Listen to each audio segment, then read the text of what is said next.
가계부채를 상환하는 상환용 양적 완화. 이거를 뭐 하겠다?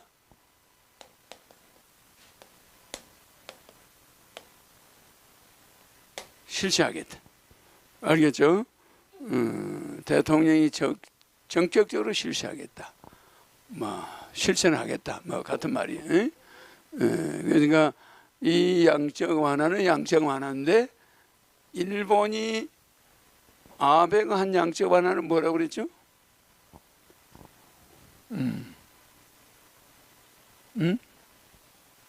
아베가 한 양적 완화는 이런 양적 완화가 아니죠. 기업 위주로 하는 뭐였겠죠?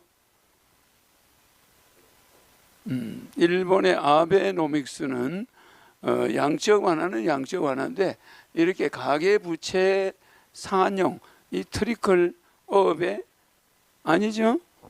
이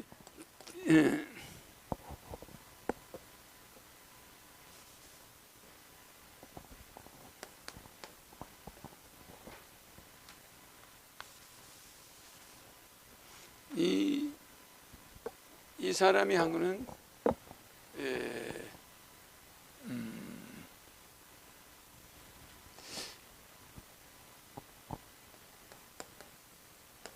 아베는 이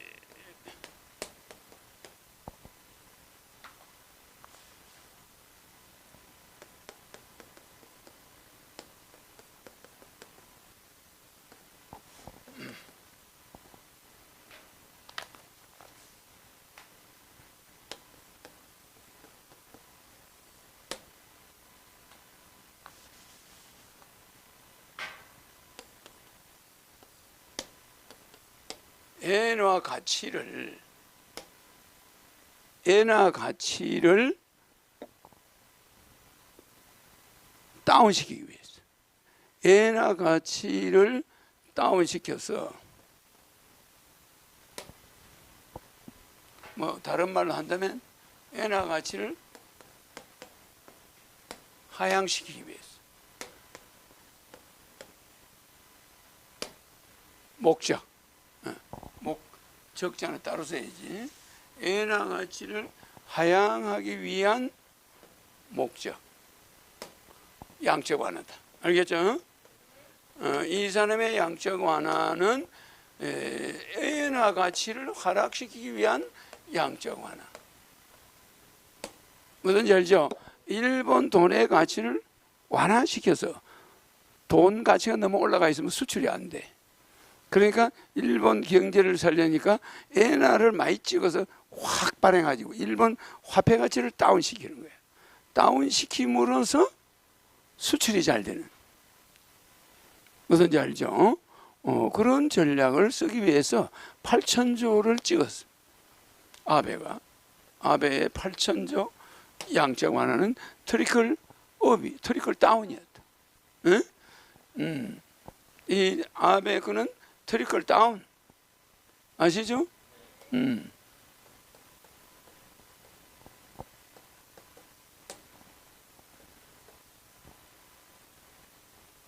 트리클 다운 이런 정책이었다.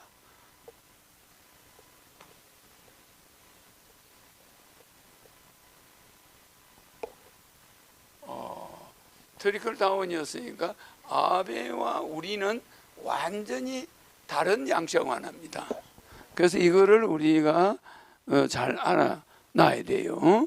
그래서 엔화 가치를 낮추기 위해서 일본 은행에서 채권을 발행해서 유동 화폐를 늘려버리는 거예요. 8,000조, 우리 돈으로 8,000조지.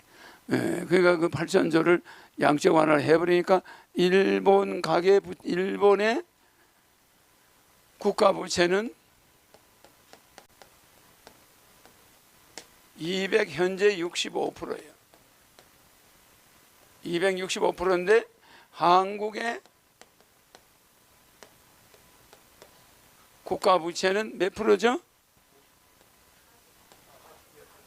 약 40%라고 합시다. 뭐 한 50%대 가고 있어요. 그런데 이게 뭘 말하냐? 우리 공직자들은 매너리즘에 빠져가지고 국민이야 죽든 말든 국가 빚을 국민한테 떠안긴 거예요. 무슨 이해가죠? 국가는 빚을 안 지고 자기들의 직책에 쫓겨나면 안 되니까 어떻게든 국가 부채는 적게 하고 국민 부채는 늘려버린 거예요. 무슨 말이냐면 국가 부채가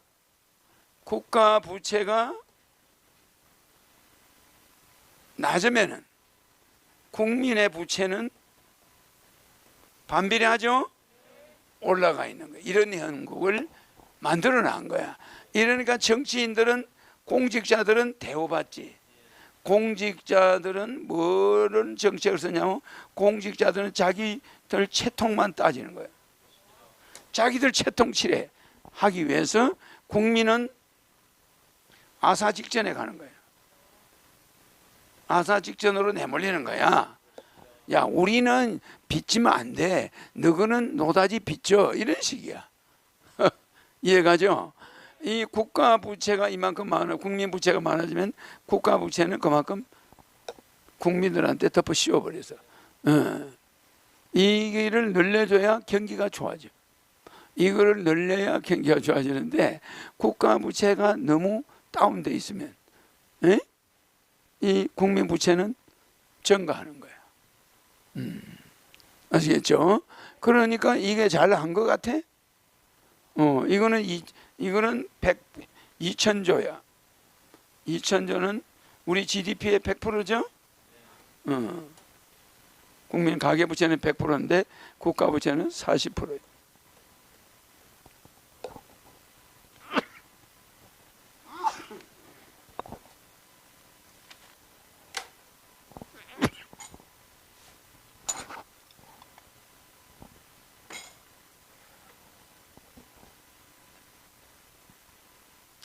그러니까 제가 양적 완화를 얼마 한다고 그랬죠?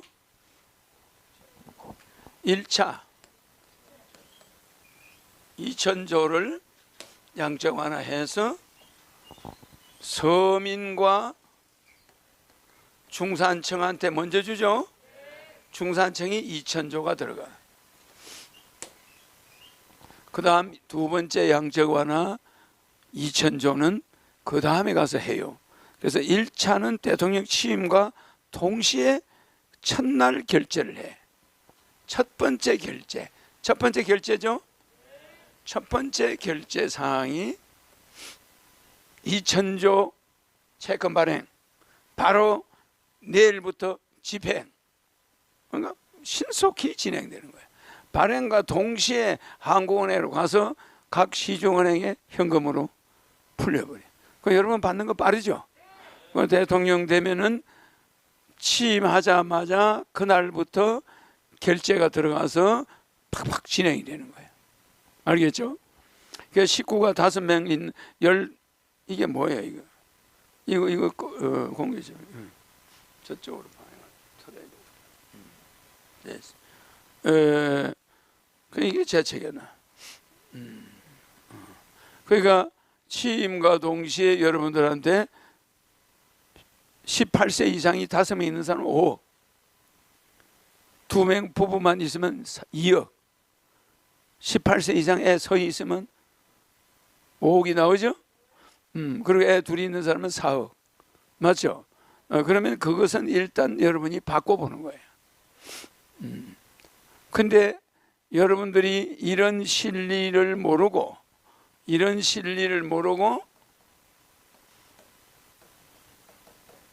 여러분들이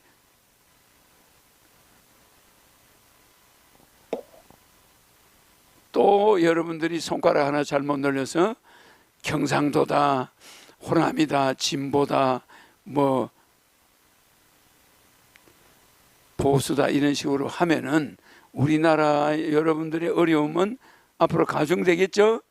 그래 여러분들은 그때는 이제 마이너스 통장도 못 쓰죠? 마이너스 통장도 못 쓰고 보험 해약할 것도 없죠?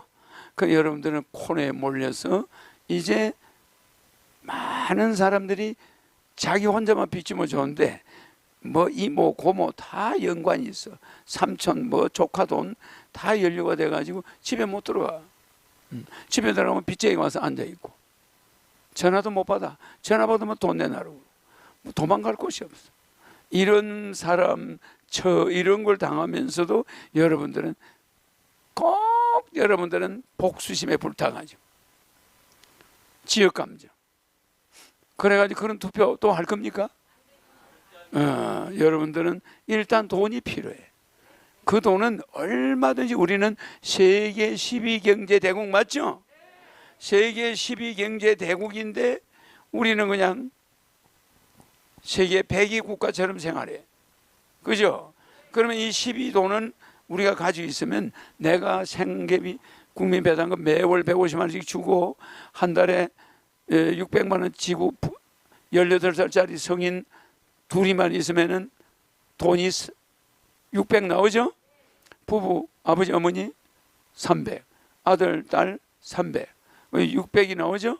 이거는 세계 10위 국가의 생활이야. 월급 벌어오고. 그럼 우리한테 맞아. 그동안은 도둑질 해서 다 가져가자. 이 사람들이 얼마나 싹쓸이를 했으면 국가 부채는 아직도 요만큼. 이 OECD 국가 중에 꼴찌야 우리가. OECD 국가 중에 부채가 제일 적어? 부채가 제일 적은 국가야. 말이 됩니까? 그 일본은 부채가 얼마라고 그랬어요? 265%. 우리는 부채가 40%. 일본 가계 부채는 얼마요? 55%. 뭐 이 정도밖에 안 되거든. 자, 우리는 가계 부채가 100%. 일본 가계 부채는 이자가 없어. 맞죠? 이자가 없어. 우리는 가계 부채가 1년에 100조. 1년에 100조 이자야. 비교가 안 되죠? 그러니까 이런 정치를 해놓고 이 국가 공무원이나 정치인들은 이 국가 부채에 대한 책임을 회피하려고 지금 요지부동 누구도 총대를 안 매는 거예요. 그래서 옛날에 박정희 대통령이 우리나라가 요 모양으로 돼 있을 때 나타나서 뭐 했습니까? 국민 부채 상한용 양적 완화를 실시했어요. 모든 부채 동결, 사채 동결 했죠? 거기다 또 뭐 했습니까? 화폐 개혁 다 해버렸어요. 그래가지고 전국에 사채 시장에 있는 돈이 은행으로 오지 않으면 쓰레기가 돼버리는 화폐 개혁을 해버렸어요. 그러니까 화폐가 단위가 달라져 버린 거야. 화폐 단위를 바꿔버리니까 돈 쓸 수가 있나? 숨겨놔봐야. 그래가지고 돈이 다 나와 모든 돈이 경제 발전에 투입되는 계기가 된 거예요. 알겠죠? 지금 나는 대통령 되면 화폐 변경할 수 있죠? 나는 화폐 개혁을 안 해요. 그거는 좀 머리가 나쁜 사람들이 하는 거야. 화폐 변경은 화폐 단위는 5만 원짜리 5만 원짜리 그대로 두는 거야. 박 대통령은 5만짜리를 얼마를 바꿨죠? 5천 원짜리를 바꾸는 거야. 만 원짜리를 1,000원으로 바꿔버려. 그런 화폐 개혁을 했지만 우리는 돈의 가치는 두는 거야. 두고 디자인이 바뀌어. 신사임당 얼굴이 들어있는 5만 원권에 허경영 얼굴이 들어가. 알겠죠? 그럼 왜 허경영 얼굴을 넣느냐? 돈만 만지면 행운이 오는 거야. 돈만 만지면 일이 잘 돼. 그러니까 뭐 허경영 사진 볼 거 없어. 돈만 노점이 넣고 있으면 허경영 사진 넣고 있는 거야. 그러니까 나를 아무리 싫어하는 사람도 돈은 좋아해야 되잖아. 아니 어머니 허경영 사진을 왜 지갑에 넣어 있어요? 미쳤나고 왜 넣어가 있어? 이러면 나중에는 자기 지갑에 꼬깃꼬깃 내 사진이 들어있어요. 왜? 5만 원짜리가 내 얼굴이 되니까. 지갑에 안 넣을 수가 있나? 맞죠? 아주 여러분들 걱정할 거 없어. 누구든지 대통령 포켓에도 내 사진이 들어있는 거야. 여러분 지갑에도 5만 원짜리 내 사진이 들어있지. 만 원짜리도 내 사진, 1,000원짜리도 내 사진. 왜 이렇게 하느냐? 경제가 살게 하기 위해서. 우리나라 경제가 세계 1위가 되려면 우리나라 화폐에 허경영 얼굴 이외에 들어가 가지고는 행운이 올까 안 올까? 돈을 볼 때마다 웃음이 나와. 재밌어. 그래 안 그래요? 돈을 보면은 에너지가 나와. 돈에서 에너지 나와 안 나와?